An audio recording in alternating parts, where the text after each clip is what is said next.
E fala, torcida São Paulina, começando mais um vídeo aqui no canal. O vídeo agora trazendo todas as notícias do nosso querido tricolor São Paulo, que enfrenta o Grêmio amanhã no Morumbi. Quem sabe, se vencer, pode até aí ficar na liderança do Campeonato Brasileiro, quem diria, dependendo das combinações de resultados. E tenta se reforçar no mercado, tem muita notícia para você aí. Antes de mais nada, já sabe, deixa aí embaixo, deixa seu like, se inscreva no canal, ative o sininho de notificações, tem vídeo no canal todos os dias para vocês curtirem. Bora assistir o vídeo junto, no final tu sabe eu volto, a gente vai falar muito do jogo de amanhã, do São Paulo no mercado, o Alan Guimarães, o Marcos Leonardo, o Alisson, muita coisa. Créditos eleitorais, deixa a descrição, sem mais enrolação, simbora pro vídeo. São Paulo, boa noite, Zé. O tricolor queria comprar um mando de jogo diante da Ponte Preta. Conta melhor essa história pra gente.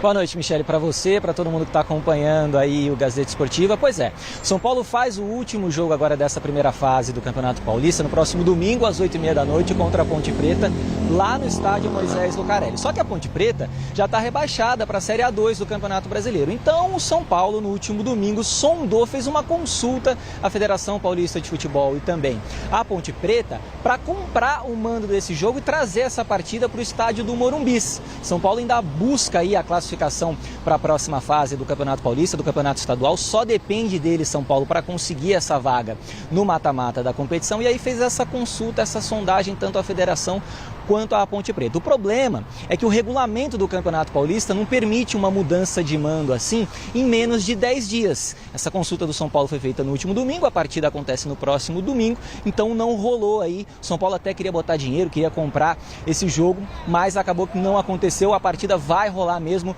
lá no estádio Moisés Lucarelli, partida decisiva para o São Paulo, que tem um jogo antes dessa partida contra a Ponte. Pega o Grêmio, partida que acontece amanhã no estádio do Morumbi, e aí pelo Campeonato Brasileiro, jogo importante. O São Paulo encerrou hoje aqui no Super CT a preparação para essa partida. Caleri deve ser titular, assim como o Luciano. Então o técnico Crespo deve colocar os principais jogadores nesse jogo pelo Campeonato Brasileiro, porque o São Paulo está mandando bem no Brasileirão nesse início de 2026, né? Jogou contra o Flamengo, venceu, jogou contra o Santos e empatou. Devolvo para você, Michele, daqui a pouco eu retorno com mais notícias de bastidores do São Paulo, direto aqui da Barra Funda. Beleza, fala. Tinha um quadro antigo do Jô Soares, saudoso Jô Soares, né? E aí o cara contava uma história pra ele, queria levar vantagem, ele falava, mui amigo, é? São Paulo quer trazer o jogo com a Ponte Preta, brigando por classificação, e os outros que estão na vaga. Não dá, né? Aí São Paulo que ser esperto, além da conta. E por que essa camisa tá gerando tanta polêmica? Então vamos lá, vamos colocar a imagem aí dessa camisa na tela, imagens que viralizaram e vazaram nas redes sociais, na internet, dessa nova camisa do São Paulo, a nova camisa número 1. O que acontece? Alguns conselheiros foram procurar o presidente Harry Macis Jr. para dizer o seguinte: olha, essa camisa não está nos conformes aí do Estatuto do São Paulo, não está seguindo o artigo número 157 lá do Estatuto do São Paulo, que diz que o símbolo do tricolor ali no meio da camisa, ele tem que estar sobreposto em relação às linhas, às listras, vermelha, branca e preta. E vocês vão notar aí que existe um espaço em branco entre o símbolo do São Paulo e exatamente essas listras. Então não pode, segundo o estatuto. Mas o São Paulo se baseia aí num parecer jurídico lá do meio do ano passado, que diz que o estatuto não precisa ser seguido à risca nesse tipo de caso. O Marco Aurélio Cunha, por exemplo, que é conselheiro vitalício do São Paulo, se manifestou e disse que não. Tem que seguir direitinho o que diz exatamente esse artigo sobre essa questão. Informação que nós aqui do Gazeta Esportiva, da TV Gazeta, temos é que a New Balance, a fornecedora de material esportivo do São Paulo, inclusive já teria colocado algumas dessas camisas com comerciantes, com parceiros, para serem vendidas já nos próximos dias, e isso, por enquanto, não vai acontecer. A camisa deve ser lançada oficialmente amanhã às 10 horas da manhã, mas nada oficial ainda, viu, Michele? Devolvo para vocês poderem comentar esse tema aí rapidamente no Gazeta Esportiva. Valeu, Zé. E aí, Garrafa? Esses conselheiros que estão preocupados que a lista não está encostando distintivo, tinham que ter olhado para o gasto de 500 mil do cartão corporativo, da dívida do São Paulo que aumentou. É para isso que os conselheiros deveriam estar preocupados, e não com um detalhe estético da belíssima camisa do São Paulo. Eu vou perder tempo com isso, é brincadeira, né, gente? Você achou, Miller, da camisa? Eu achei a camisa bonita. Linda a camisa. Linda. Eu achei Ao também. invés de se preocupar com isso, vai contratar jogador bom pro clube que vai precisar esse ano. Pra jogar com a camisa. Eu achei bonita a camisa. São Paulo, não é para complementar nada em relação ao Lucas, mas sobre o Alanzinho aí, que o Hernan mais cedo falou, explicou que neste momento não está nos planos do São Paulo, pelo menos foi essa a leitura que eu fiz, admito, não estava prestando tanto atenção quando o Hernan falou sobre isso, porque estava aqui tentando confirmar informações sobre o Alanzinho. O que eu tenho de novidade aqui pode não interessar diretamente ao torcedor brasileiro, mas dá para entender um pouco mais do contexto do jogador, porque vi também que muita gente no chat está perguntando. Conversando com uma pessoa do Moreirense agora aqui, o que me explicaram é o seguinte: o contrato dele com o Moreirense acaba em junho, ou seja, ele já está disponível no mercado para assinar um pré-contrato. Ao que tudo indica, não renova no Moreirense, por quê? E aqui é a grande novidade, e que mostra que o jogador vai subir um patamar, um degrau em relação à carreira.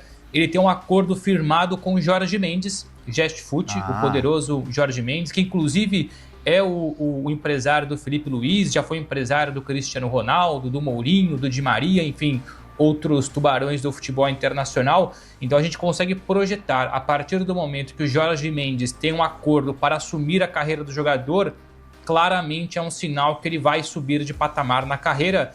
Não sabemos por enquanto, eu pelo menos não sei, se é uma volta para o Brasil em grande, se é uma transferência dentro do futebol brasileiro, do futebol português ou dentro da Europa, mas claramente é um passo à frente.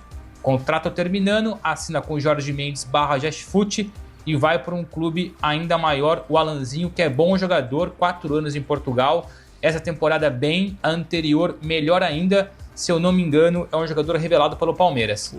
O empresário do Cristiano Ronaldo me procurou quando eu estava no meu auge de futebol também. Procurou. O Lucas, ele não se esconde de falar a real.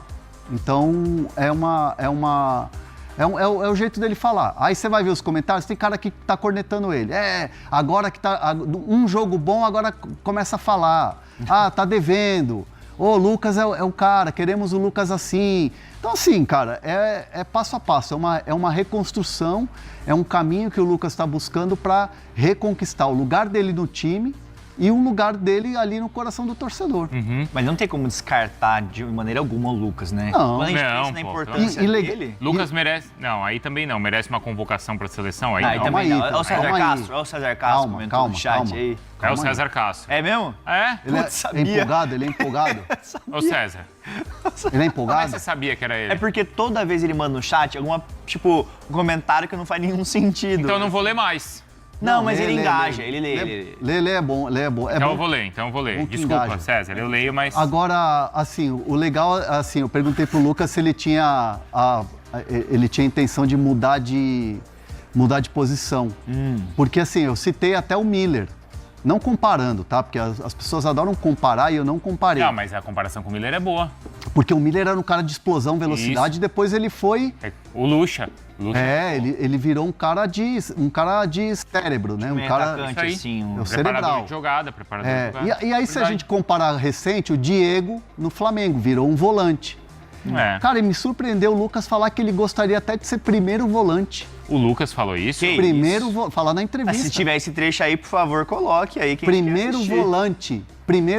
Caramba, bicho. Aí eu falei, cara, primeiro volante. Ele falou, gosto de trabalhar na construção da jogada. Primeiro volante, velho. Pô, mas acho que ele não vai ter, assim, opinião. Eu acho que ele não tem aquela intensidade pra marcar tudo. Precisa ter essa... Mas o Pirlo não era primeiro volante? Ele é mais um camisa... o Pirlo era. Sim. Pirlo não era camisa 5? Sim. Mas ele era mais de... Mas você precisa ter essa questão física que o Lucas tem enfrentado esses problemas nos últimos meses, né? Então ele precisa estar bem fisicamente para fazer essa função. Ele tá de cabeça aberta para jogar em outras posições. Com certeza. Isso é ótimo mesmo. E sintético... Olha, já que o tema... Sintético eu vi esse corte aí, falou que não, né? Não, é só se for jogo decisivo. Tipo assim, semi do Paulista jogar no Allianz. Tá. Que foi inclusive onde ele se machucou. Né? Caramba, hein? Eu até tenho uma opinião que eu acho que o Bruno vai completar, mas assim, eu acho que em alguns anos essa discussão vai diminuir porque os mais jovens eles já estão acostumados a isso. Concordo. Né? Então, tanto que você vê que quem levanta a bandeira hoje é o Lucas, é o Thiago Silva, é o Felipe Coutinho, é o Neymar, que são os jogadores... grandes. os maiores e que passaram anos jogando na Europa, onde todos os gramados são perfeitos. Aí os caras vêm pra cá e eles sentem a diferença do que é o gramado. Sim. Isso sem dúvida. Mas os mais jovens, eles até, eu sei que até alguns de categoria de base até pedem pra jogar no Sintético. É sintético. mesmo? Alguns gostam, porque eles jogam em lugares tão ruins que eles até preferem jogar no sintético. E os clubes, eles têm instalado nos seus CTs campos sintéticos para preparar para os jogos da temporada. O Palmeiras não tem já também no CT da Barra Funda? O São Paulo tem um projeto também de ter o CT, também gramado... tem, o link está na descrição, o Leão está avisando aqui que o link está na descrição do vídeo, aqui do nossa live, a entrevista completa, então cola lá e assiste. Pô, fiquei curioso para ver o trecho dele falando de primeiro volante ali. Essa eu não peguei para assistir ainda. Caraca. O Bruno Andrade vai completar. Completa, Bruno, e depois tem atualização aqui envolvendo o Martínez e a gente fala do Neymar. Mexeu a tentar resgatar o Alisson. Não é para tentar resgatar, para tentar resolver. Resolver, enfim. Nem o executivo de futebol e nem o Rafinha. Não chegou agora o Rafinha. Discurso com jogadores e tal. O Rafinha não jogou com o Alisson em todos os times da vida? Não veio do Grêmio com o Alisson? Não estava sendo rebaixado? Foi rebaixado com o Grêmio com o Alisson? Veio contratado? O Rafinha não é para cuidar dessas situações? Deveria. O jogador... Então, é aquilo. Sabe o que acontece? É aquilo. No São Paulo, mudou o presidente, mudou a direção de futebol, mudou o coordenador de futebol, agora é o Rafinha no lugar do Muricy, mas... Aí talvez tenha uma semelhança com o Palmeiras, mas muito indireta. Mas tudo estoura com o técnico. É o técnico que tem que resolver. Crespo, e aí o Alisson? Crespo, e o fulano? Crespo, não sei o quê. Crespo, não sei o quê. E aí, o Crespo tá falando demais, hein? O Crespo tá... Mudam as coisas e o São Paulo continua a mesma coisa. É o treinador que se ferra, sempre. O treinador não tem jogador. Qual o jogador que... assim, fala com aquele... O nosso Arias tem a cara do Abel. Qual o jogador tem a cara do Crespo? O Tapia, que ele pegou lá de... Qual o jogador o Crespo indicou o São Paulo contratou? Nenhum. Qual o jogador o Zubeldia indicou o São Paulo contratou? Nenhum. O atacante que voltou pro México, não foi ele que não deu certo, o Rigoni? Não, tinha ido na primeira passagem e tal, não sei o que lá. Enfim, né? Veio emprestado por 3 meses. Mas é isso, o São Paulo tem no setor de meio um grande problema. E tem um jogador que ele não sabe o que fazer com ele, que preencheria essa função. Então, faz um negócio, troca, tenta alguma coisa. O que eu tô achando que tá acontecendo com o Alisson é... A janela fecha 1º de março, se eu não me engano. É março. Isso, falta 15 Os clubes estão analisando até o próprio poderio de cada um. Então, o Inter, nesse momento, tá olhando o estadual e vendo... não tá dando, hein? Eu acho que... E aí, o São Paulo também está nesse compasso de espera. Ele sabe que vai pintar a proposta pelo Alisson, mas os clubes eu acho que estão fazendo próprias análises internas dos seus elencos. Medindo forças, vendo a análise. Eu caí cedo no estadual, não estou com algum problema. Ô São Paulo, e aí o Alisson aí? Então eu acho que o São Paulo tem esse período exatamente para esperar os outros clubes olharem. Já me falaram isso no meio do futebol, que é assim que faz. Vê lá, se a coisa estiver apertando... vamos ter que gastar mesmo. Então, mas você faz uma análise. Como a janela está aberta, me parece que é um compasso de espera dos seus empresários, do São Paulo, e daqui a pouco pinta aí um time do Sul. Enquanto isso, contra o Grêmio e tal, tem que jogar o Jorge do Sub-20. Estou falando mais em relação ao Alisson, a saída dele, nem estou falando de aproveitamento interno, estou falando mais de...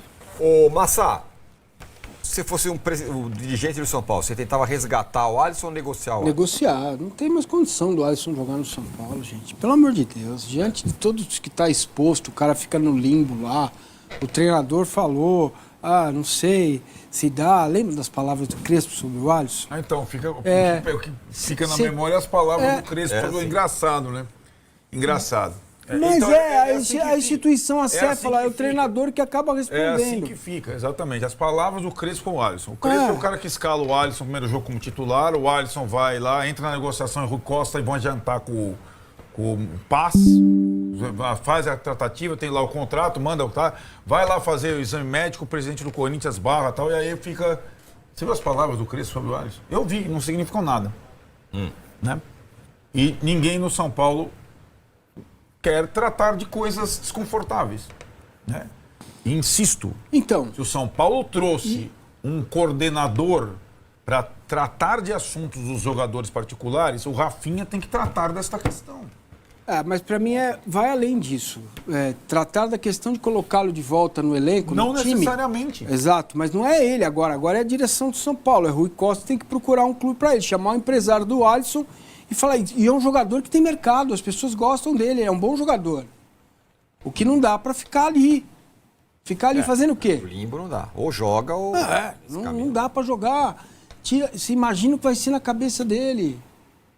Sim. Um passe errado. Não, concordo, é difícil. Ainda mais que agora tem uma rejeição imensa. Nossa, claro. Depois de tudo, da forma como isso foi conduzido. E tem um agravante no caso do Alisson, como a imensa maioria das janelas já fecharam, né? Então aqui eu tô olhando, tá aberto.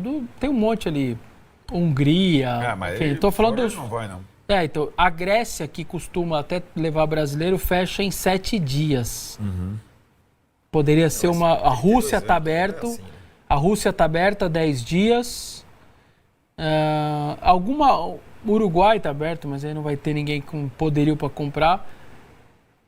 A Brasil fecha em 22 dias. Essa eu acho que é um caso para, obviamente, que é o que vai ser. A Argentina ainda está aberta, mais um mês. O restante é difícil, não tem muito país que levaria ele, pelo que se paga aqui. A MLS está aberta também. Então, os Estados Unidos está aberto. Olha, quem entra em campo hoje, a rodada começa, é o Flamengo. O Flamengo encara o Vitória. Meus amigos, o São Paulo busca no mercado reforços, mas antes da gente falar de nomes, eu quero que você comente o que você achou da nova camisa do São Paulo. O São Paulo adiou o lançamento da nova camisa por coisas que acontecem no São Paulo. Pelo que eu li, o escudo do São Paulo estava assimétrico com as listras em 80% das camisas, dos lotes de camisas que seriam vendidos. Esse é o São Paulo Futebol Clube. Obviamente, eu acho que a diretoria atual não tem culpa disso. Isso é algo que já vem sendo desenvolvido há certo tempo. Eu acho que o Arrey não está aí nem há 20 dias. Mas demonstra a que nível o São Paulo chegou. Pelo que eu li, havia assimetria no tamanho das listras para com o escudo. São Paulo Futebol Clube às vezes me choca de algumas maneiras inexplicáveis. O São Paulo também finalmente parece que caiu na real. Não vou falar que caiu na real, eu acho que eles até têm noção disso, mas é um time quebrado, é um clube quebrado financeiramente. O São Paulo tá em tratativas aí com o Alan Guimarães, meia do Moreirense, 8º colocado no campeonato português. Eu tava dando uma olhada nos números dele. Ele é o tipo de meia que me agrada. É o típico meia assistente, né? Nos últimos 20 jogos ele tem 2 gols e 5 assistências, 7 participações em gols em 20 jogos.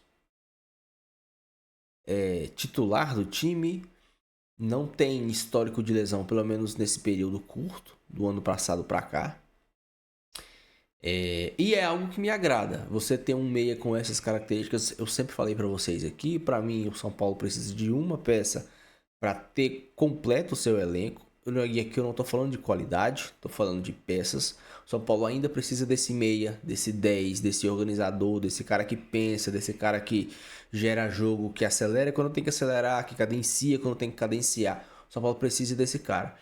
E o Alan, ele me parece ser um cara com características interessantes. Mas o cara vai vir do futebol português, do Moreirense. Cara, o André Silva veio do futebol português também. Eu não me lembro o clube, mas o André Silva também veio do futebol português. Nós temos aí exemplos de jogadores que vieram do futebol português. Eu, sinceramente, acho muito mais interessante você trazer alguém sexto, sétimo, oitavo colocado do campeonato inglês do que fazer o que o Flamengo fez. O Flamengo pagou 240 milhões pelo o volante meia do antepenúltimo colocado do campeonato inglês. Não é como se o Flamengo tivesse trazido alguém, porra, do sexto colocado do campeonato, do 10º colocado do campeonato inglês. Foi do antepenúltimo colocado do campeonato inglês. O São Paulo tá trazendo um cara que é destaque no time dele. Não dá para comparar campeonato inglês com campeonato português.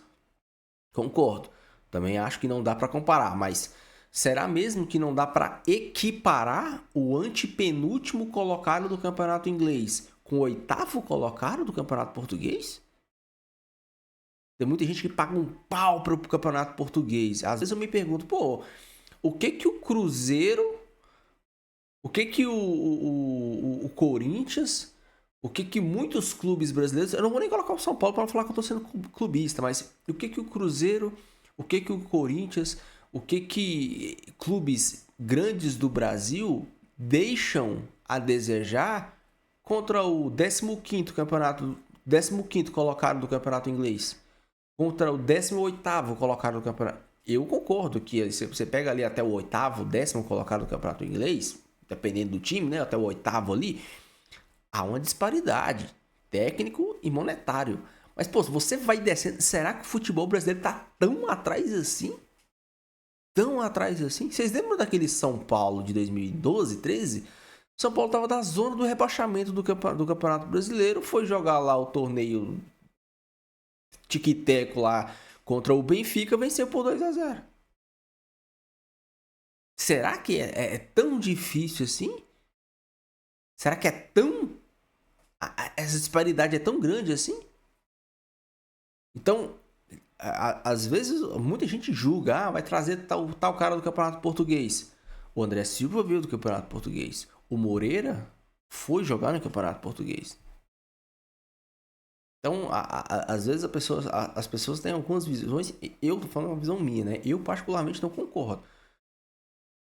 As pessoas falarem que todos os times do campeonato inglês são melhores que todos os times do campeonato brasileiro. Eu não concordo. Eu acho que você pega ali a parte de baixo do campeonato inglês, não deixa a desejar nada. Tem muitas equipes do campeonato brasileiro que são equiparáveis a equipes da parte de baixo do campeonato inglês. Assim como eu acho que o campeonato brasileiro, em comparação com o campeonato português, é superior. Então, não tem problema você trazer um cara do campeonato português. Não tem nenhum problema. Porque a gente traz cara do campeonato português, a gente traz cara da MLS, a galera traz pessoas da Arábia. Os números dele são interessantes. 20 jogos, 7 participações em gols, poucas lesões, novo, 26 anos, se eu não me engano. Então, eu particularmente gostei bastante do nome. O São Paulo está em tratativa. O São Paulo quer adiantar o negócio, porque ele fica livre no meio do ano. Teria que assinar um pré-contrato com o São Paulo. O São Paulo pega ele no meio do ano, mas o São Paulo quer adiantar o negócio. Vamos ver, né? Quem sabe envolve o Alisson no meio dessa bagunça aí. Envia o Alisson para lá. Traz ele para cá, divide, parcela, passa um cheque. Mas é uma peça que seria importantíssima para o atual momento do São Paulo. Falando em Alisson, vou pincelar aqui rapidamente a minha opinião sobre o caso Alisson. Eu já disse aqui. O Alan Franco, ano passado, foi o melhor zagueiro do São Paulo. Com o Rogério Ceni era reserva. Em nenhum momento forçou a barra para sair. O André Silva, por muitos momentos, a maioria do tempo no São Paulo, foi reserva. Em nenhum momento forçou a barra para sair. Quando o Caleri se machucou, ele foi importantíssimo. O Marcos Antônio com o Zubeldia não jogava. Hoje, a gente vê o que o Marcos Antônio representa para o São Paulo. Nunca forçou a barra para sair. Quem é o Alisson? pra forçar a barra pra sair, porque hoje ele é reserva. Hoje o Alisson é reserva por justa causa. Danielzinho e Marcos Antônio jogam mais que ele. Se ele não tá feliz, beleza. Hoje o Lucas é reserva do São Paulo. E em nenhum momento a gente viu o Lucas tendo nenhuma atitude a respeito disso. Essa é a minha opinião sobre o Alisson. Quero que você deixe a sua. Não esqueça de deixar o seu like, se inscrever no canal. Fique com Deus, até o próximo vídeo. E valeu.